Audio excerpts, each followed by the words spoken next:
मैंने एक वीडियो बनाया था पुरानी पेंशन योजना और नई पेंशन योजना पर।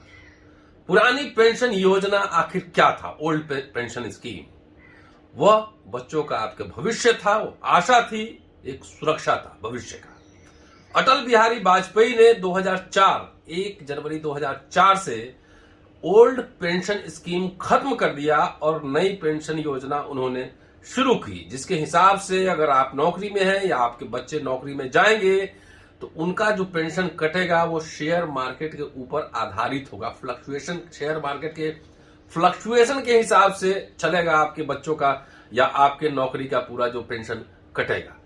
बात यह समझना है कि अगर आप 30 साल 35 साल नौकरी करते हैं और उसके बाद अगर आपको सुरक्षा नहीं है तो आखिर मामला क्या है, ये सरकार आखिर करना क्या चाह रही थी।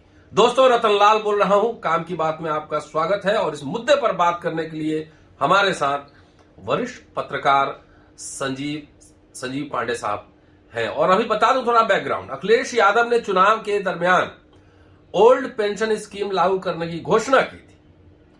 राजस्थान सरकार ने बजट में लागू कर दिया और आज छत्तीसगढ़ सरकार ने भी पुरानी पेंशन स्कीम को लागू कर दिया है। मैंने कहा था पिछले वीडियो में कि क्या यह 2024 का चुनावी मुद्दा बनने जा रहा है। विस्तार से समझते हैं। संजीव जी की नजर कई राज्यों पर है, तो देखते हैं क्या क्या चल रहा है राज्यों के बजट में, विधानसभाओं में किस किस तरह के सवाल उठ रहे हैं। संजीव जी, स्वागत है आपका। नमस्कार। नमस्कार। क्या चल रहा है पेंशन को लेकर? पहले भी हम लोगों ने बात की थी। देखिए, बड़ी जबरदस्त एक कांग्रेस की तरफ से चली गई एक रणनीति है जी। और लेकिन देर से चली गई रणनीति है। मैच समाप्त होने के बाद कांग्रेस छक्के मार रही है। मैच अभी 3 4 5 राज्यों के चुनाव में मैच खत्म हो चुका है और वोटिंग मशीन ईवीएम में सारे वोट सील हो चुके हैं। और अब वो है, राजस्थान गवर्नमेंट ने चुनाव के दौरान ही किया और उसके बाद छत्तीसगढ़ गवर्नमेंट ने आज इसकी घोषणा कर दी। और उसके बाद ये माना जा रहा था कि ये कुछ और राज्यों पे, कांग्रेस की जो शासित राज्य हैं वहां पे भी, जैसे महाराष्ट्र में भी कांग्रेस गठबंधन में है, कांग्रेस शासित तो नहीं है, कांग्रेस गठबंधन में है। और जहां पे भी पंजाब में तो जो कि चुनाव हो चुके हैं, लेकिन और भी जहां, जैसे और भी कांग्रेस तो और कहीं पे पावर में है नहीं मेरे हिसाब से, तो वहां पे अब ये बाकी राज्यों के छोटे दलों, जो रीजनल पार्टियां, उन पे प्रेशर पड़ेगा कि ओल्ड पेंशन स्कीम जो है वो लागू करें, क्योंकि कर्मचारियों के बड़े लंबे समय से ये डिमांड रही है कि ओल्ड पेंशन स्कीम को लागू किया जाए। अब सवाल ये है कि कांग्रेस ने देर आए दुरुस्त आए। कांग्रेस इस योजना को दोबारा लागू करके, देखिए, कांग्रेस ने हालांकि ये ओल्ड पेंशन स्कीम समाप्त नहीं किया था, ये समाप्त भारतीय जनता पार्टी की सरकार ने किया था जब एनडीए 1 अटल बिहारी वाजपेयी के नेतृत्व में एनडीए 1 की सरकार थी इस मुल्क के अंदर। उस समय ये पेंशन योजना खत्म की गई थी। लेकिन उसके बाद 10 साल जब मनमोहन सिंह की सरकार रही तो उसकी आर्थिक नीतियां जो थी और जो सामाजिक जो कर्मचारियों को लेकर और जो भी बाकी जो सार्वजनिक पब्लिक सेक्टर को लेकर, गवर्नमेंट नौकरियों को लेकर जो नीतियां थी वो वाजपेयी की नीतियों की तरह थी। वाजपेयी की नीतियां उससे पहले की कांग्रेस सरकारों की नीतियों की फॉलो कर रही थी, जो 1991 में मनमोहन सिंह के जो न्यू लिबरल जो एक पॉलिसी आई थी उसको फॉलो कर रही थी।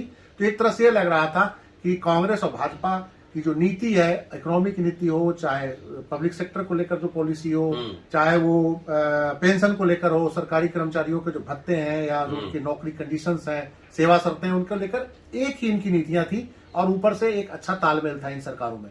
लेकिन अब कांग्रेस को कहीं लग रहा है कि इन नीतियों के कारण हमारा पतन हुआ है। पब्लिक सेक्टर का डिसइन्वेस्टमेंट कांग्रेस ने शुरू करी, भाजपा ने उसको काफी तेज किया। उसके बाद मनमोहन सिंह की सरकार आई, उस दौरान भी ये सब कुछ चलता ही रहा। उसके बाद नरेंद्र मोदी की सरकार में तो सारा कुछ मतलब कि एक तरह से प्राइवेटाइजेशन की खुली मतलब कि एक लूट एक तरह से मची हुई है। अन्य पौने दावों में सरकार की संपत्तियों को बेचा जा रहा है। ऐसे में राहुल गांधी और प्रियंका गांधी को लेकर हमें ये समझ में आ रहा है कि कहीं ना कहीं ये या तो नेहरू को पढ़ चुके हैं अभी या इंदिरा गांधी को थोड़ा पढ़े हैं। हो सकता है कि इससे पहले 1990-91 में सोनिया गांधी का परिवार कांग्रेस से पॉलिटिक्स के लिए थोड़ा सा किनारे हो गया था। नरसिंह राव की सरकार आ गई थी, मनमोहन सिंह उसके फाइनेंस मिनिस्टर थे। हालांकि उसका 2004 में मनमोहन सिंह दोबारा वाजपेयी की जब सरकार गई तो उसका मनमोहन सिंह ही आए। लेकिन कांग्रेस को बहुत देर से समझ में आई है कि ये जो वेलफेयर स्टेट जो आजादी के बाद नेहरू और इंदिरा गांधी ने इस कंसेप्ट को चलाया, उसको जिंदा रखा। नेहरू जमीन पे वेलफेयर स्टेट को लेकर आए, इंदिरा गांधी जमीन पे उतना वेलफेयर स्टेट को लेकर नहीं आई, लेकिन नेशनलाइजेशन और तमाम सोशलिज्म के मुद्दे पे उनकी एक सोच क्लियर थी। हालांकि लोग कहते हैं कि गरीबी हटा नहीं पाए, गरीबी हटाओ का नारा ही दिया, लेकिन कुछ मामलों में क्लियर था, जैसे बैंकिंग सेक्टर का नेशनलाइजेशन कर दिया था।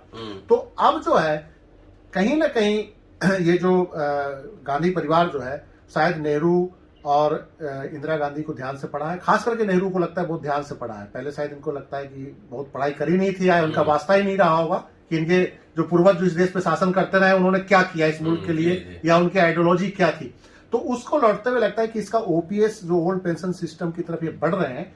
एक ये है कि एक रणनीतिक मैं समझता हूं कि डिजाइन भी है। देखिए, भारतीय जनता पार्टी की सरकार में जो सबसे ज्यादा जो प्रताड़ित जो कम्युनिटी है वो सरकारी कर्मचारियों का भी है। वो एक है कि सेवा शर्तें में बहुत चेंज कर रहे हैं। जैसे कई राज्यों में क्या होता है कि जैसे आपकी नौकरी लग गई तो पहले 2 साल आपको कुछ पैसों पे ही काम करना होगा, जैसे बेसिक पे काम करना होगा आपको, तमाम जो सुविधाएं हैं 2 साल के बाद जब नौकरी कंफर्म हो जाएंगे तो तमाम सुविधाएं मिलेगी। तो कहीं ना कहीं जो कर्मचारी तबका अंदर से परेशान था, लेकिन कहीं ना कहीं थोड़ा सा हिंदुत्व से प्रभावित भी था। तो वो नरेंद्र मोदी के डेवलपमेंट मॉडल जो था, जो हिंदुत्व और जो उसके जो प्राइवेटाइजेशन की जो विकास का जो मिक्सचर था, उससे कर्मचारी तबका प्रभावित था। हालांकि उसको व्यक्तिगत नुकसान हो रहा था, तमाम जो सेवा शर्तें जो इस सरकार की थी कर्मचारियों को लेकर। तो कांग्रेस को ये कहीं समझ में आ गया है कि सरकारी मशीनरी की जो मदद मिलती है इस सरकार को, उसको रोकने के लिए कुछ ना कुछ हमें करना पड़ेगा। तो वो 2 राज्यों में जो उन्होंने लागू किया है, देर किया। अगर पंजाब में इन्होंने अक्टूबर में कर दिया होता, पिछले साल ही अगर ये 3 राज्यों में, कांग्रेस शासित राज्यों में इन्होंने लागू कर दिया होता तो इससे उत्तर प्रदेश और पंजाब में माहौल कुछ अलग होता, लेकिन वो कर नहीं पाए। लेकिन देर आए दुरुस्त आए। अब इसी साल चुनाव हिमाचल में है, इसी साल चुनाव गुजरात में है, इस साल के शायद अंत में ही है हिमाचल में, दिसंबर 22 में। तो देखिए, ये दोनों राज्यों में जो है कर्मचारी वर्ग जो है लगातार इसकी मांग कर रहा है। तो इन दोनों राज्यों में जो कर्मचारी जो एक मशीनरी भी होता है इलेक्शन के प्रोसेस में, अगर वही सरकार की नीतियों के खिलाफ चला जाए तो सरकार को दिक्कतें बहुत आती है। अब खुद तो जाके सारे सिर्फ कर्मचारी की बात नहीं, लोग अपने बच्चों को पढ़ाते हैं तो ये सोच के पढ़ाते हैं कि सरकारी नौकरी मिलेगी। इसमें स्टेक होल्डर पूरा पॉपुलेशन है, पूरी जनता है ना जी।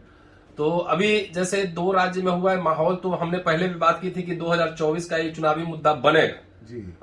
लेकिन बीजेपी शासित राज्यों में क्या चल रहा है? लेकिन समझ में ही नहीं आ रहा है कि कांग्रेस के जो ये स्ट्रोक, जो मास्टर स्ट्रोक चल रहे हैं, उसमें बीजेपी वालों को अभी कंफ्यूज से हो गए हैं। जैसे लग रहा है कि भारतीय जनता पार्टी के लोग काफी कंफ्यूज हैं, या भारतीय जनता पार्टी के जो समर्थित सरकारें हैं वो कंफ्यूज नजर आ रही है। देखिए, 3 राज्यों में भी बजट सेशन चल रहा है, जिसको मैंने बहुत ध्यान से देखा। बिहार विधानसभा में विपक्ष ने सवाल किया कि ओल्ड पेंशन स्कीम को लेकर आप क्या कर रहे हैं। तो जो विधानसभा के पटल पे जो जवाब आया उनके मंत्री की तरफ से कि हमारे पास अभी कोई ऐसा योजना नहीं है, और जो पुराने जो सेंट्रल गवर्नमेंट के जो डायरेक्शन के हिसाब से हम लोग काम कर रहे हैं वही चलेगा जैसा चल रहा है। मीन्स कि अभी वो उनको समझ में नहीं आ रहा है क्या करें, या उसका इम्पैक्ट उनको दिख नहीं रहा है कि इसका इम्पैक्ट क्या होगा बिहार में। और उनको लग रहा होगा कि बिहार में भी इलेक्शन तो 2024 के बाद ही है विधानसभा का। हाँ, तो अभी इतना बड़ा हम बयानबाजी क्यों करें या रिस्क क्यों लें। और वहां चूंकि भाजपा गठबंधन में है, अगर नीतीश कुमार लागू करना भी चाहें तो भारतीय जनता पार्टी उसको रोकेगी, क्योंकि बाकी राज्यों में भारतीय जनता पार्टी ये फैसला नहीं कर पा रही है। हिमाचल में कर्मचारियों ने बहुत जोरदार प्रदर्शन किया है पिछले 5-7 दिन पहले, और मुख्यमंत्री को खुद उन पे लाठीचार्ज हुआ, मुख्यमंत्री को खुद आके जवाब देना पड़ा लोगों को। और उन्होंने कहा कि देखिए, हिमाचल में मतलब कि संवेदना प्रकट की, कहा भी, हाफ हार्टेड बोल भी रहे थे कि हम लागू भी करना चाहते हैं, लेकिन चूंकि दिल्ली से दबाव है, उनको पता है हिमाचल का। देखिए, हिमाचल में टोटल 77 लाख आबादी है। वोटर कितने होंगे? 50 लाख होंगे, 60 लाख जितने भी मतदाता होंगे। वहां में 5 से 6 लाख एम्प्लॉइज हैं, बड़ी संख्या है। हाँ, अगर 4 लाख 5 लाख एम्प्लॉय, क्या अगर 3-4 फैमिली में मान लें तो 35-40 लाख तो वहां एम्प्लॉय है। तो अगर वहां पे हिमाचल में अगर भारतीय जनता पार्टी इस योजना को लागू नहीं करती तो ये मान के चलिए कि इस साल जो विधानसभा चुनाव होने जा रहा है, भारतीय जनता पार्टी को वहां हार तय है। लेकिन विधानसभा में समझदारी दिखाते हुए या थोड़ा सा एक रणनीतिक स्टेप उठाते हुए कि दिल्ली से क्या आदेश आएगा वो बाद में देख लेंगे, उन्होंने ये कहा है हिमाचल के मुख्यमंत्री ने कि हम एक कमेटी बना रहे हैं और वो देखेगी कि इसका क्या करना है। हिमाचल के अंदर ये कहा है। अब आते हैं हरियाणा के अंदर जहां भारतीय जनता पार्टी की सरकार है। बजट सेशन के दौरान यहाँ पे वोटिंग हुई विधायकों की, 70% 80% विधायकों ने कहा कि हम इसके सपोर्ट में हैं, ओल्ड पेंशन स्कीम के। लेकिन सरकार उसके बावजूद नहीं मान रही है। उन्होंने कल बजट पेश किया, जब पेश हुआ कल, तो उन्होंने ओल्ड पेंशन स्कीम को लेकर कोई बात नहीं की। आज कांग्रेस ने फिर कहा है कि आप ओल्ड पेंशन स्कीम लागू क्यों नहीं कर रहे हो। यहाँ पे भी भाजपा कंफ्यूज नजर आ रही है। तो क्या करें? हालांकि हिमाचल हरियाणा में इनके एब्सोल्यूट मेजोरिटी की सरकार नहीं है, कोalition की गवर्नमेंट है, और ये 5 राज्यों के चुनाव के बाद जो परिणाम आएंगे, परिणाम अगर भाजपा के विपक्ष में आएंगे तो हरियाणा की सरकार प्रॉब्लम में आ सकती है। अगर पक्ष में आ गए तो हरियाणा की सरकार को भी कोई प्रॉब्लम आने वाली नहीं है। लेकिन अल्टीमेट कहीं ना कहीं जो ओल्ड पेंशन स्कीम है, ये सरकार के लिए हरियाणा के अंदर ये सरदर्दी कांग्रेस ने जो लागू किया। अच्छा, हरियाणा में कांग्रेस मुख्य अपोजिशन है, भारतीय जनता पार्टी को जो खतरा है वो कांग्रेस से है। तो ये कहीं ना कहीं हरियाणा के लिए भी एक बड़ी समस्या हरियाणा की सरकार के लिए आ गई है।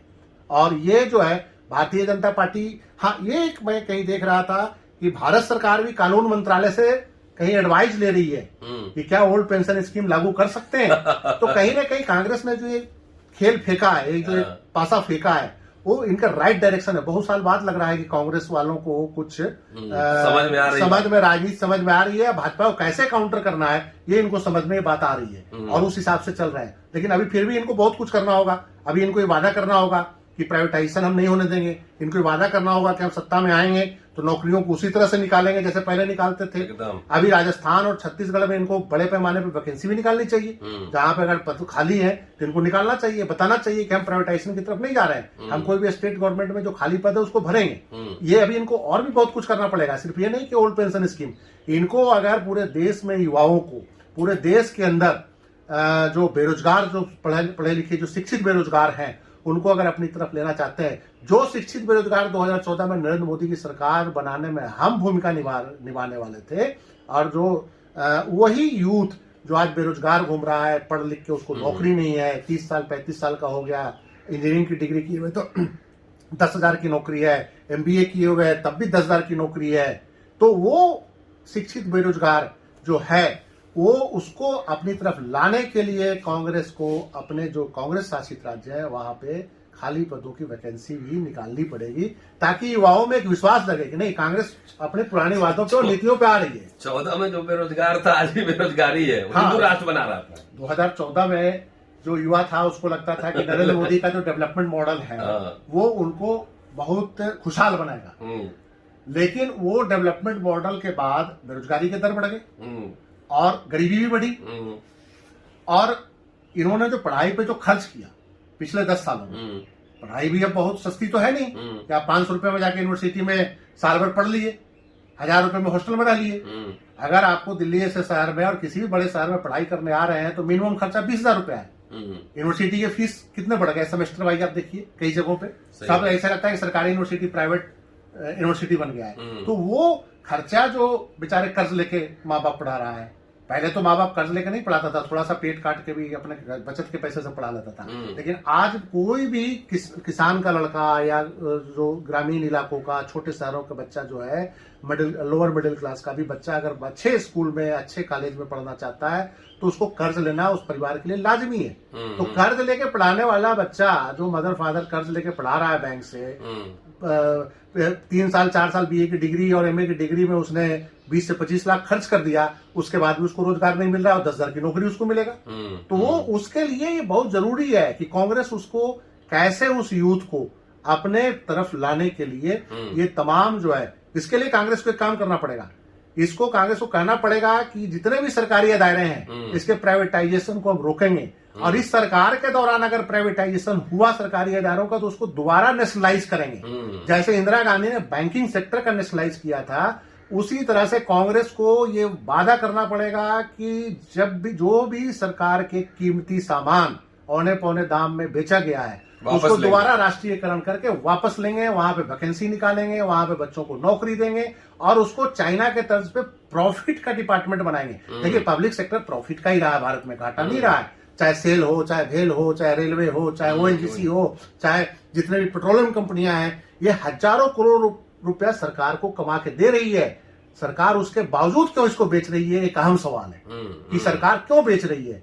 10 लाख करोड़ की कंपनी को आप 2 लाख करोड़ में क्यों बेचना चाहते हैं? 10 लाख करोड़ की कंपनी मुसीबत में सरकार के साथ खड़ी होगी। आज चाइना के साथ युद्ध हो जाएगा, आपके पास पैसा नहीं होगा, पैसा कौन देगा? ये पब्लिक सेक्टर ही देता है। तो ये पब्लिक सेक्टर आपको मुसीबत में बचाता भी है, पब्लिक सेक्टर देश के युवाओं को रोजगार भी देता है, अच्छा खुशहाली भरा जीवन भी देता है, और दुनिया के प्राइवेट कंपनियों से मुकाबला भी करता है। ओएनजीसी दुनिया के बड़ी बड़ी कंपनियों के साथ मुकाबला कर रही है विदेश में भी, उसको आप क्यों प्राइवेटाइज करना चाहते हैं? भारतीय रेल दुनिया का एक बहुत बड़ा नेटवर्क है, उसको आप क्यों? जब चाइना रेल प्राइवेटाइज घाटे में ही है तो घाटे वाला सामान क्यों प्राइवेट वाला खरीद रहा है? नहीं, और दूसरी सबसे बात है कि चाइना रेलवे आपके सामने उदाहरण है, वो प्राइवेटाइज नहीं हुआ।